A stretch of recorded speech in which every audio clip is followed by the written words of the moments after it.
Patan Unjha highway પર આવેલી Oxford school નજીક ડિવાઇન મર્સી સ્ટડી સેન્ટર ખાતે જિલ્લા પંચાયતની સમાજ કલ્યાણ શાખા દ્વારા સિલાઈ મશીન વિતરણ કાર્યક્રમ યોજાયો હતો.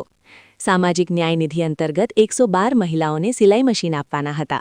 પરંતુ કાર્યક્રમ દરમિયાન અચાનક વિવાદ ઊભો થતાં મશીન વિતરણ અટકી ગયું હતું.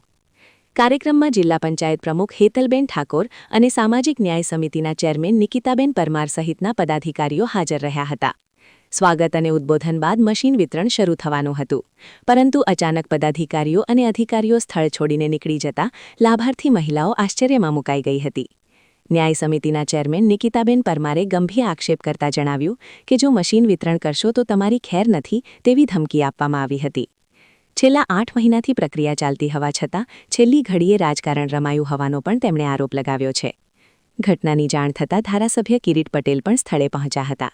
તેમણે તંત્રની બેદરકારી પર પ્રશ્ન ઉઠાવતા કહ્યું કે ડીડીઓની મંજૂરી અને જાહેરનામા બાદ 332 અરજીઓમાંથી 112 મહિલાઓ પસંદ કરવામાં આવી હતી, તો પછી અંતિમ ક્ષણે વિતરણ કેમ અટકાવાયું?